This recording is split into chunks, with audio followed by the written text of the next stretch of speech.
Período prodrómico. Consiste en signos y síntomas inespecíficos, mediante los cuales sería difícil o imposible llegar al diagnóstico exacto de la enfermedad. Un ejemplo son los síntomas catarrales que aparecen antes de un sarampión. Período clínico. Los síntomas y signos que caracterizan a la enfermedad en sí, que ya permitirían el diagnóstico del proceso.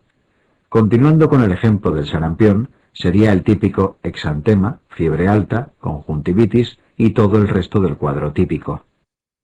Medidas de prevención. La medicina preventiva puede operar a dos niveles para prevenir la enfermedad. Sobre el reservorio y fuente de infección pueden tomarse varias medidas. Algunas de ellas serían el diagnóstico y tratamiento precoz, la declaración obligatoria de casos, el aislamiento del paciente, la cuarentena. Es importante distinguir el aislamiento de la cuarentena. El aislamiento corta las posibles vías de transmisión con un individuo enfermo, por ejemplo, aislamiento respiratorio en el caso de la tuberculosis. En cambio, el concepto de cuarentena se aplica a pacientes que han estado expuestos al contagio, aunque estén todavía aparentemente sanos. La forma de prevenir la enfermedad en el huésped susceptible sería mediante vacunas, inmunoglobulinas o quimioprofilaxis farmacológica. Hepatitis víricas. Las hepatitis víricas pueden ser producidas por diversos virus. Los más conocidos son los de A, B, C, D y E. No obstante, existen otros muchos. Por ejemplo, durante los últimos años se ha descrito el virus de la hepatitis G. Existen otros virus, como el de Epstein-Barr, que también pueden producir afectación hepática, sin ser propiamente uno de los virus de la hepatitis. A continuación veremos lo más importante de los virus A, B, C, D y E. Los virus A y E se transmiten mediante un mecanismo orofecal. En cambio, los virus B, C y D se transmiten por vía parenteral. Virus de la hepatitis A. En el caso del virus A, la fuente de infección es el paciente enfermo, normalmente con un proceso subclínico.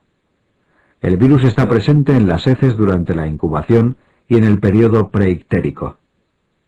Sin embargo, cuando aparece la icteria, desaparece rápidamente.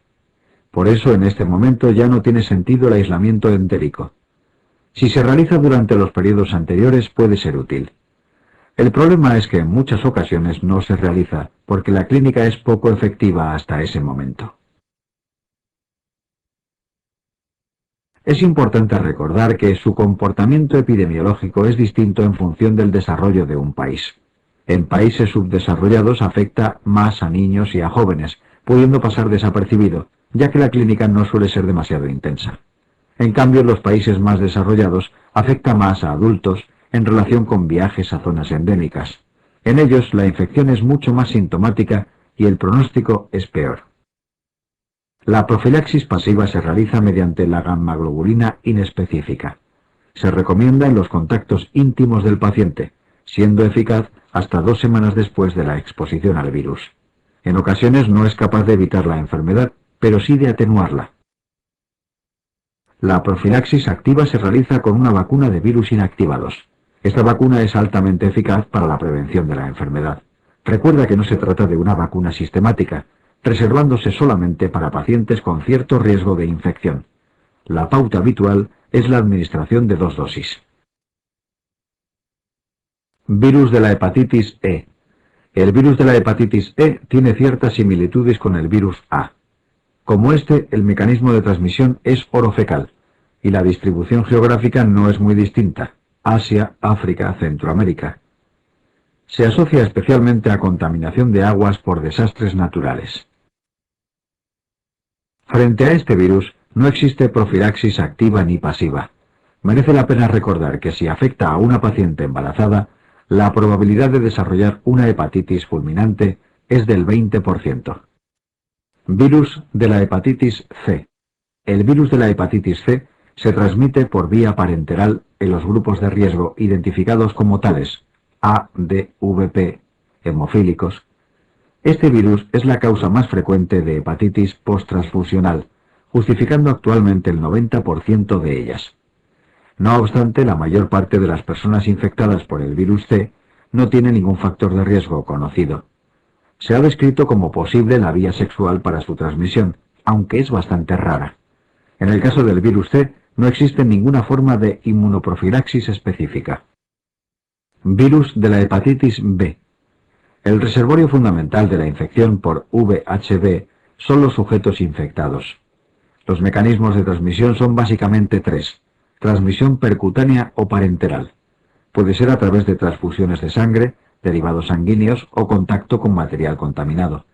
Es destacable que la mayoría de las transmisiones percutáneas por VHB son inaparentes o inadvertidas. Contacto íntimo o transmisión sexual. Constituye el mecanismo de transmisión en homosexuales masculinos, prostitutas y cónyuges de pacientes infectados por VHB. Transmisión perinatal de la madre infectada a su hijo.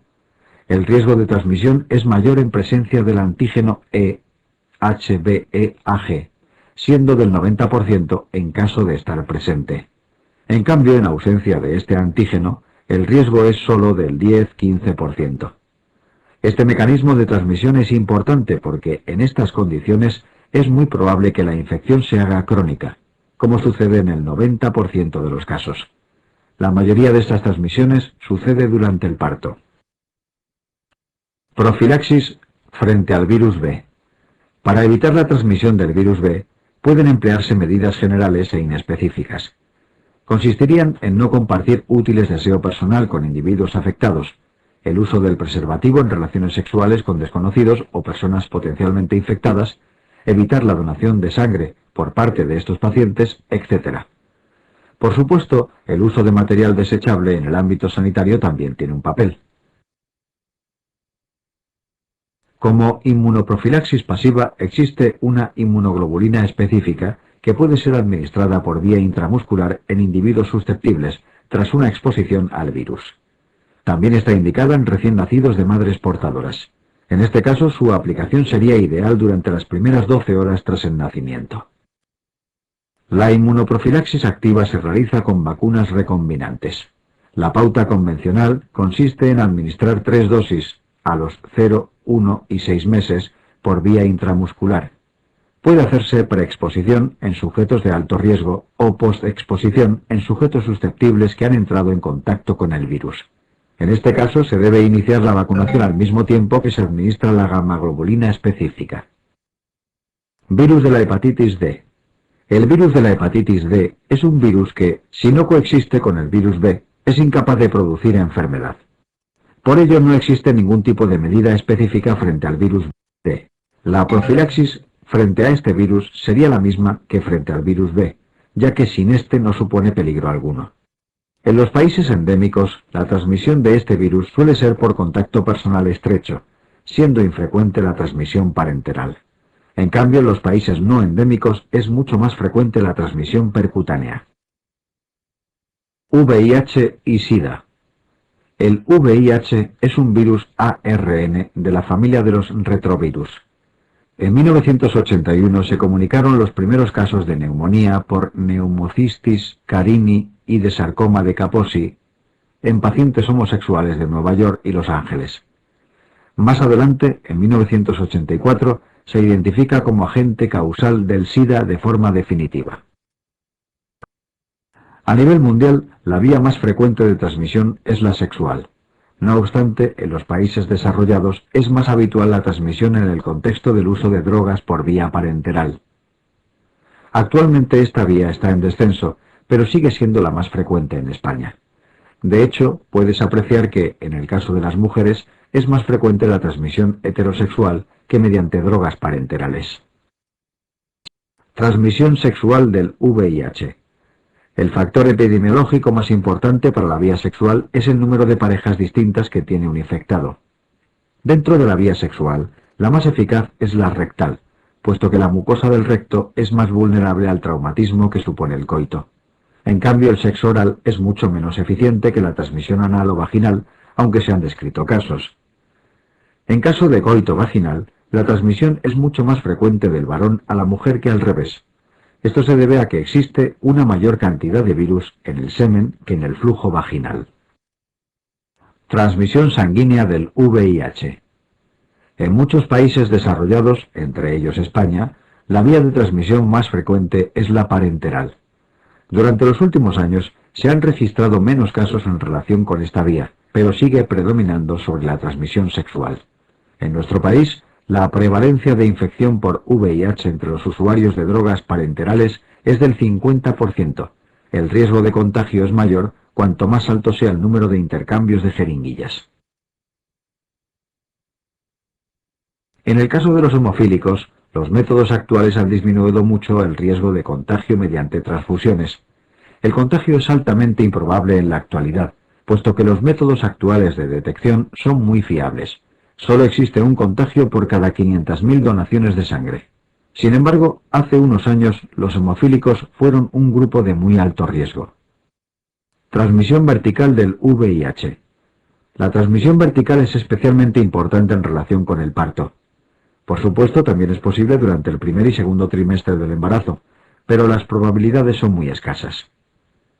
Cuanto más deteriorado esté el sistema inmunológico de la madre, la transmisión se hace más probable. Hoy día se sabe que mediante la administración de cidobudina, AZT, puede disminuirse drásticamente la probabilidad de transmisión vertical. De hecho, puede disminuir todavía más en caso de emplearse la triple terapia. No olvides que el embarazo por sí solo es una circunstancia que aconseja comenzar con triple terapia, precisamente por este motivo. La lactancia puede favorecer la transmisión madre-hijo del VIH, por lo que se contraindica en países desarrollados. Sin embargo, en otros países no parece justificado suprimirla, puesto que el riesgo es bajo y al existir pocas alternativas para alimentar al recién nacido, la malnutrición supone una importante amenaza. Por último, merece la pena mencionar el papel de la cesárea. Se sabe que mediante esta vía de parto, el riesgo de transmisión es menor. Sin embargo, no se practica de rutina en todos los casos, reservándose solamente para las pacientes con viremias elevadas. La viremia puede disminuirse, como hemos dicho, mediante la triple terapia. Por este motivo, la cesárea no se aplica de forma sistemática. Transmisión ocupacional del VIH. El personal sanitario está especialmente expuesto a la infección por VIH, dada la naturaleza de su trabajo. Un solo pinchazo con una aguja contaminada no supone un gran riesgo, solamente un 0,3%. Parece bajo si se compara con el riesgo de transmisión de otras infecciones, como el virus de la hepatitis B, cuya probabilidad sería de aproximadamente un 25%. Sin embargo, existen circunstancias que pueden aumentar el riesgo de transmisión, como una herida profunda, la presencia de abundante sangre en la aguja y una elevada carga viral en el paciente. Se sabe que si se administran antirretrovirales de forma inmediata al pinchazo, el riesgo de transmisión se reduce en más del 50%. Prevención del VIH. Durante los últimos años, la terapia antirretroviral ha disminuido el número de muertes por SIDA. En consecuencia, el número de personas vivas infectadas por VIH es cada vez mayor, como podemos observar en el gráfico, y por ello las potenciales fuentes de contagio. Las medidas que deben tomarse de forma general serían: vía sexual. La única estrategia que garantiza la no transmisión son la abstinencia o la relación con una pareja mutuamente fiel y no infectada. El preservativo reduce el riesgo en gran medida, pero no garantiza una protección del 100%, dada la posibilidad de rotura o mal empleo. Los usuarios de drogas parenterales se benefician de la deshabituación y la reinserción social. En caso de que el consumo no cese, es útil el recambio de jeringuillas usadas por otras nuevas y la educación sanitaria sobre la transmisión del virus. Por último, la prevención ocupacional debe basarse en considerar potenciales portadores a todos los pacientes, tomando en consecuencia las medidas adecuadas. En caso de pinchazo accidental, como hemos mencionado, el uso precoz de antirretrovirales reduce claramente el riesgo de transmisión. Tuberculosis. A nivel mundial, la tuberculosis es una de las enfermedades infecciosas que más muertes produce. Algunas series incluso la sitúan en primer lugar. Está muy relacionada con la pobreza y con la inmunodepresión, por lo que ha ido en aumento durante los últimos años, dado el problema del VIH. La transmisión de Mycobacterium tuberculosis es por vía respiratoria de persona a persona a través de aerosoles. Son más contagiosas las formas de tuberculosis en las que la bacteria está en contacto con la vía aérea, como la laringea o la endobronquial. Por tanto, el reservorio fundamental es el hombre enfermo. Para evitar su propagación, debe ser aislado hasta 15 días después de comenzar el tratamiento, momento en el que ya no es bacilífero. La población más susceptible son los adolescentes y adultos jóvenes, especialmente si viven en condiciones de hacinamiento.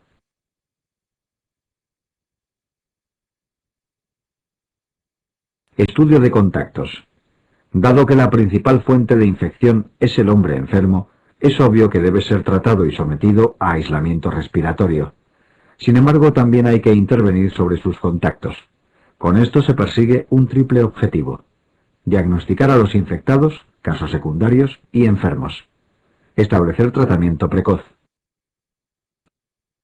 Reconstruir la cadena epidemiológica para tratar de identificar el caso índice. Es importante distinguir un infectado de un enfermo tuberculoso. Un paciente se considera infectado si el microorganismo se ha instalado en él, pero no le ha producido enfermedad. Puede ser que este paciente nunca la desarrolle, de forma que la única evidencia sea una intradermorreacción de Mantoux positiva, infección tuberculosa. Sin embargo, algunos infectados sí que llegarán a padecer la tuberculosis como tal, en cuyo caso se hablaría de enfermos. Estudio de contactos 2. El estudio de contactos depende de la situación epidemiológica del país. En países desarrollados se investigan los contactos de los enfermos y los de los pacientes infectados muy jóvenes, menores de 15 años. Esto puede plantearse debido a que, en estos países, la incidencia de tuberculosis suele ser baja. En cambio, en los países más pobres, la tuberculosis es mucho más frecuente y por este motivo habría que limitarse a los contactos del enfermo. La prueba que se realiza es la intradermorreacción de Mantoux, que se explicará a continuación. Estudio de contactos 3. El principal sistema defensivo contra Mycobacterium tuberculosis es la inmunidad celular. Esta inmunidad puede estudiarse mediante la prueba de la reactividad cutánea a la tuberculina. Consiste en la inyección intradérmica de un conjunto de proteínas denominado PPD, similares a las que componen la bacteria. La prueba se considera positiva cuando la induración medida a las 48-72 horas es mayor de 5 milímetros. Es importante insistir en que se tiene en cuenta la induración, no el eritema. No obstante, existen excepciones. Sujetos previamente vacunados con BCG se considera positivo a partir de los 14 milímetros de induración. Sujetos infectados por el VIH se considera positiva cualquier induración. Quimioprofilaxis antituberculosa. La quimioprofilaxis antituberculosa también se conoce como tratamiento de la infección latente. No debe confundirse con el tratamiento de la enfermedad tuberculosa, que es algo completamente distinto. Existen múltiples pautas de quimioprofilaxis, pero la más habitual es con isoniazida durante 6 meses. Existen excepciones en las que debe prolongarse hasta 12 meses, como en pacientes VIH positivos, inmunodeprimidos o pacientes con lesiones fibróticas pulmonares. Algunos trabajos sostienen que la pauta de 6 meses debería prolongarse hasta 9, sobre todo en niños, conversores recientes y convivientes de pacientes tuberculosos. De todas formas, existen otras muchas pautas que son igualmente válidas, aunque tan poco extendidas que no cabe mencionarlas aquí. Antes de administrar la quimioprofilaxis, es muy importante descartar que el paciente no padezca enfermedad tuberculosa. En tal caso, el tratamiento sería otro. El tratamiento antituberculoso administra 3 fármacos para prevenir la aparición de resistencias. Si por error solamente administramos isoniazida, el bacilo podría hacerse resistente y volverse muy difícil de tratar. Indicaciones absolutas de quimioprofilaxis. Existen muchas indicaciones para realizar quimioprofilaxis, pero unas son más importantes que otras. Por este motivo vamos a mencionar las que, de forma unánime, se consideran indicaciones absolutas. Conversores recientes. Se entiende por conversión reciente la positivización de la prueba de la tuberculina durante los últimos 2 años en personas de cualquier edad. Infectados por VIH con Mantoux positivo. Infectados por VIH en contacto con pacientes tuberculosos, aunque el Mantoux sea negativo. Silicóticos, UDVP, y portadores de lesiones fibróticas estables en la placa de tórax. Se les dará quimioprofilaxis aunque el Matux sea negativo, siempre que no hayan sido tratados previamente. Paciente con Matux positivo que conviva con tuberculoso bacilífero, independientemente de la edad. Niños y jóvenes que convivan con tuberculosos bacilíferos aunque el Matux sea negativo. Indicaciones relativas de quimioprofilaxis. Existen otras muchas indicaciones que no están tan asentadas. Por supuesto, se trata de circunstancias en las que el riesgo de tuberculosis está aumentando, pero no hay un acuerdo total entre los diversos autores. No es necesario que memorices estas últimas indicaciones. Es mucho más importante que conozcas muy bien las absolutas, que serían mucho más probables como pregunta en un test. Existe una vacuna frente a Mycobacterium tuberculosis, llamada BCG. El BCG es en realidad una bacteria similar a ella, por lo que su infección produce cierta inmunidad cruzada, lo que ofrece cierta protección frente a Mycobacterium tuberculosis. Esta vacuna tiene cierto riesgo y puede producir efectos secundarios importantes. Por ello solo está indicada en poblaciones con alta prevalencia de tuberculosis. Su verdadera eficacia no está clara. Parece discutible que en realidad evite la enfermedad. Lo que sí parece más claro es que disminuye la probabilidad de sufrir formas graves como la tuberculosis miliar. Tétanos. El tétanos, como la tuberculosis, es más frecuente en ambientes con malas condiciones sociosanitarias. El reservorio es el ser humano y algunos animales en cuyo intestino habita Clostridium tetani. Esta bacteria está ampliamente distribuida en la naturaleza, siendo frecuente encontrar sus esporas en la tierra y en el polvo doméstico. El mecanismo de transmisión es a través de una solución de continuidad, como heridas, arañazos o laceraciones, es decir, precisa una puerta de entrada. Existen heridas donde es más probable encontrarlo, sobre todo las infectadas y las que presentan cuerpos extraños.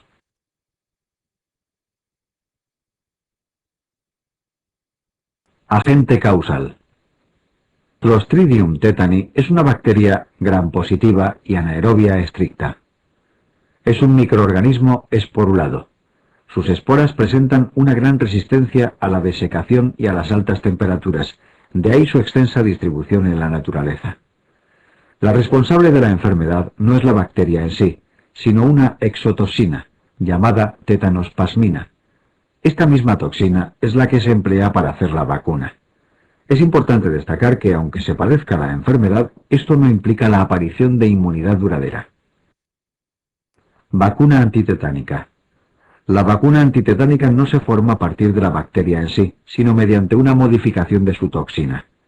De ahí que reciba el nombre de toxoide antitetánico. La eficacia de esta vacuna es realmente alta, cercana a un 100%. Sin embargo, en la mayoría de los casos la inmunidad que produce no dura más de 10 años. Por este motivo se recomienda la vacunación cada 10 años en personas adultas. Pauta de administración. La pauta más recomendada es la administración de 5 dosis durante los 4 primeros años. Puede emplearse en momentos distintos, pero lo más frecuente es dar las 3 primeras dosis a los 2, 4 y 6 meses. La cuarta dosis se administra hacia los 15-18 meses, siendo la última a los 4 años. A partir de este momento, lo ideal es administrar una dosis de recuerdo cada 10 años. Conducta en caso de herida. La conducta cambia en función del tiempo pasado desde la última vacunación. Cuando han pasado más de 10 años desde la última dosis, es excepcional que el sujeto tenga inmunidad frente a esta enfermedad. Por eso, si han pasado más de 10 años, se administra toxoide en todos los casos. Cuando han pasado menos de 5 años, se asume que el sujeto conserva inmunidad suficiente, por lo que bastan medidas locales inespecíficas, limpieza de la herida. La conducta entre los 5 y 10 años desde la última vacunación es variable. Si la herida no tiene aspecto tetagénico, bastarían medidas locales. Sin embargo, si clínicamente parece tetagénica, se administra una dosis de toxoide.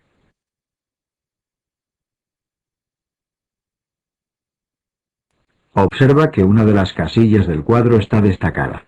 Se trata de las heridas tetagénicas habiendo pasado más de 10 años. Este caso es el más desfavorable de los mencionados, y también el que mayor probabilidad tiene de desarrollar la enfermedad. Por ello estaría indicado administrar también gamma-globulina antitetánica.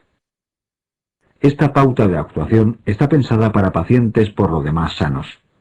Si se tratase de un inmunodeprimido, SIDA, hipogammaglobulinemia, etc., la conducta cambia. Habría que administrar una dosis ante cualquier herida de aspecto tetagénico, aunque haya sido vacunado hace menos de 5 años. Esta medida está justificada porque en estos pacientes la respuesta inmune es más débil. Gripe. La gripe es muy frecuente y en pacientes con enfermedades previas potencialmente grave. Por ello supone un importante problema de salud pública. Su frecuencia es tal que cada año el 10% de la población se ve afectada, sobre todo durante los meses fríos. El virus es uno de los más contagiosos entre todas las infecciones humanas.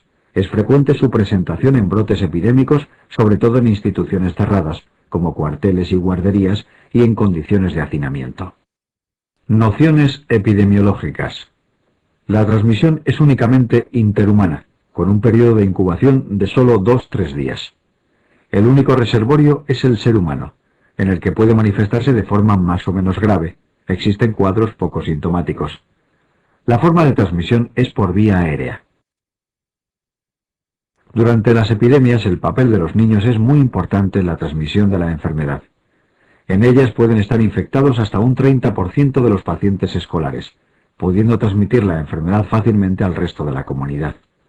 Los niños eliminan grandes cantidades de virus, lo que facilita mucho la transmisión. Además, el periodo de eliminación del virus también es distinto. En el adulto es de unos 5 días, mientras que en el niño puede durar hasta 12. Virus de la gripe. La familia Orthomyxoviridae incluye como género único los influenzavirus, virus gripal o virus influenza A, B y C. La denominación de los virus gripales como tipos A, B y C se basa en las características antigénicas de las proteínas del núcleo y de la matriz. Los virus de la gripe A causan los brotes más graves y extensos y se subdividen según dos AG de superficie: hemaglutinina H y neuraminidasa N. Las variaciones mayores en estos antígenos son las responsables de las pandemias. La hemaglutinina es el punto de unión del virus para fijarse los receptores celulares. Es la principal responsable de su infecciosidad, mientras que la neuraminidasa desintegra el receptor. También interviene en la liberación del virus por las células infectadas. Nuestra inmunidad frente al virus se basa principalmente en anticuerpos anti-hemaglutinina. Los antígenos internos los constituyen una nucleoproteína, la proteína M1 y la M2. Vacuna antigripal. Existen varios tipos de vacuna, pero la más empleada es la de virus inactivados. Esta vacuna se prepara con las cepas de virus gripal que circularon durante la temporada anterior. Se administra de forma anual, previamente a los meses de mayor incidencia de gripe, y está indicada en determinados grupos de riesgo que después veremos. Otro tipo de vacuna que se está investigando actualmente es la intranasal, basada en virus atenuados, pero su uso aún no está extendido. En pacientes sanos se obtiene una protección de aproximadamente el 70-90% de los vacunados. El nivel de anticuerpos protectores se alcanza a los 10-14 días de la vacunación. Sin embargo, en pacientes debilitados, como ancianos o trasplantados, la eficacia protectora es inferior. No obstante, estos grupos también se benefician, puesto que las formas de gripe que padecerán serían más leves que si no se administrara la vacuna. Por tanto, aunque la protección no es total, sí disminuye el riesgo de hospitalización y muerte. Indicaciones de la vacuna. La vacuna antigripal estaría indicada en todo paciente mayor de 65 años, puesto que esta enfermedad puede ser mucho más grave y complicada en pacientes ancianos. Independientemente de la edad, se administra también en pacientes con enfermedades debilitantes, enfermedades metabólicas crónicas, insuficiencia renal, inmunodeprimidos, hemoglobinopatías. Por supuesto, aquí se incluyen las enfermedades respiratorias crónicas, como el asma o el EPOC. Otros pacientes que se benefician del uso de la vacuna serían niños o jóvenes en tratamiento con ácido acetilsalicílico. La indicación se debe a que el padecimiento de la gripe incrementa el riesgo de síndrome de Reye, especialmente si se está tomando este fármaco, por lo que conviene prevenir la enfermedad. Gestantes, especialmente si el segundo o tercer trimestre de la gestación coincide con la temporada de gripe. En el caso del personal sanitario, la vacunación no busca solamente protegerles de la gripe, sino también evitar que, si se contagian, la propaguen a su vez a los pacientes hospitalizados por las graves consecuencias que puede producir en ellos. Efectos secundarios y contraindicaciones. Cuando se usaban vacunas con hemaglutinina porcina, se observaron algunos casos aislados de síndrome de Guillain-Barré. Esto es fácil de recordar si piensas que este síndrome suele procederse de infecciones respiratorias, con lo que la asociación mental ya está hecha con la gripe. Sin embargo, cuando se emplean vacunas de otro tipo, la relación con este síndrome no está clara. La vacuna no debe administrarse en pacientes con alergia al huevo. Esto se debe a que se prepara en embriones de pollo, con lo que no es raro que contenga alguna proteína presente en el huevo. Por último, no está indicada su administración en niños menores de 6 meses. Neisseria meningitidis. Neisseria meningitidis, meningococo, puede producir cuadros de diversa gravedad, desde fiebre sin foco con buen estado general hasta una sepsis fulminante. Existen varios serogrupos, pero los más importantes son los A, B y C, que son responsables de la mayoría de los casos de enfermedad meningocócica. Seguidamente, vamos a mencionar algunas peculiaridades de cada uno. Aspectos epidemiológicos. El serogrupo A produce epidemias en regiones como África ecuatorial, el sureste asiático y Oriente Medio. Estas regiones constituyen lo que se conoce como cinturón de la meningitis. El serogrupo B predomina en Europa, Australia y Norteamérica. Es el más frecuente en España en este momento. El serogrupo C, especialmente frecuente en América del Sur. Sin embargo, durante los últimos años ha ido en aumento en Europa y Norteamérica, sobre todo en forma de picos epidémicos. Aspectos epidemiológicos. 2. El único reservorio conocido de meningococo es la nasofaringe humana. El mecanismo fundamental de transmisión es a través de secreciones nasofaringeas. Lo más frecuente es que se deba a una exposición a un portador asintomático. También puede ocurrir a partir de un paciente enfermo, pero esto es menos probable. El meningococo es una bacteria muy sensible a los cambios de temperatura. Por ello, su capacidad de supervivencia fuera del ser humano es mínima. El contagio requiere, por tanto, un contagio directo y próximo con las secreciones nasofaringeas del paciente o portador. El periodo de incubación dura entre 2 y 10 días. Por tanto, a partir de los 10 días del contacto, se hace bastante improbable el desarrollar la enfermedad. Vacunas disponibles. Igual que ocurre con el neumococo, existen dos tipos de vacuna para el meningococo: no conjugada, de polisacáridos, y conjugada. La vacuna de polisacáridos es poco inmunógena en niños pequeños y en pacientes con algún tipo de inmunodeficiencia. En cambio, en pacientes jóvenes y sanos, inducen niveles protectores de anticuerpos hasta en un 90% de los casos. Durante los últimos años han sido reemplazadas por las vacunas conjugadas en los calendarios vacunales. Actualmente se reserva para situaciones epidémicas, en caso de que el serotipo implicado esté incluido en ella. Las vacunas conjugadas son útiles en niños menores de 2 años. En los calendarios vacunales puede encontrarse con una pauta de 3 dosis a los 2, 4 o 6 meses. Cuando se administra en mayores de 1 año, puede bastar solo una dosis para conseguir niveles protectores de anticuerpos. Indicaciones de la vacuna conjugada. Ya hemos visto que la vacuna de polisacáridos queda reservada para situaciones epidémicas.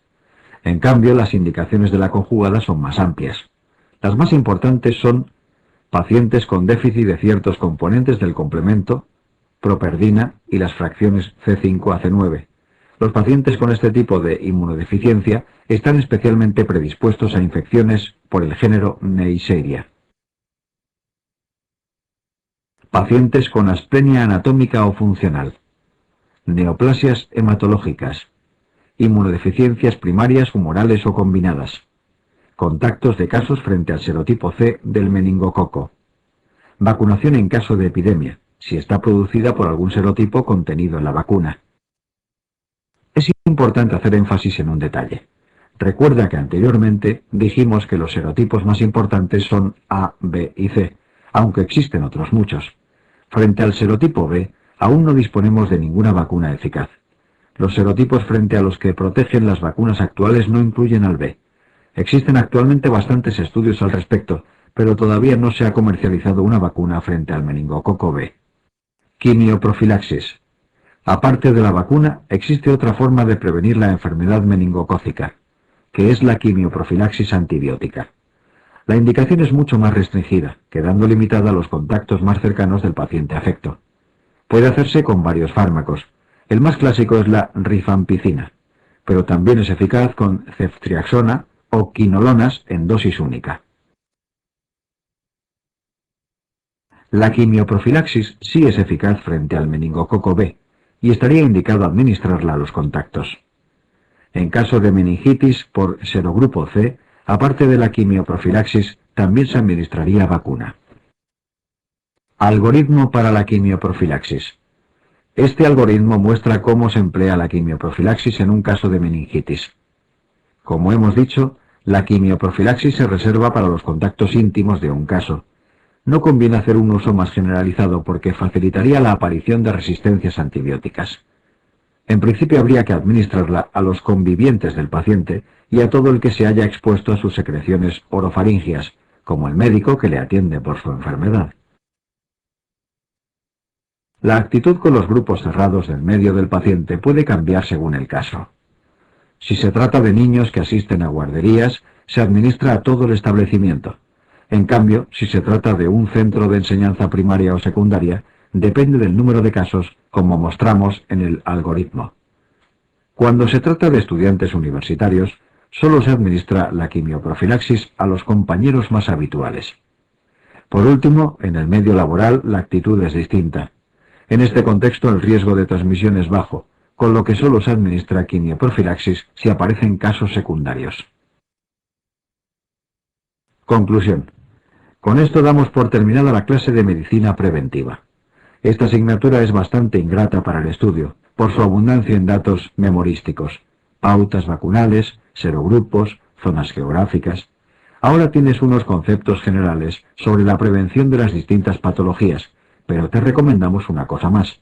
Cuando estudies o repases las asignaturas médicas, vuelve a revisar rápidamente su parte correspondiente de medicina preventiva. De esta forma te será más agradable y fácil de aprender.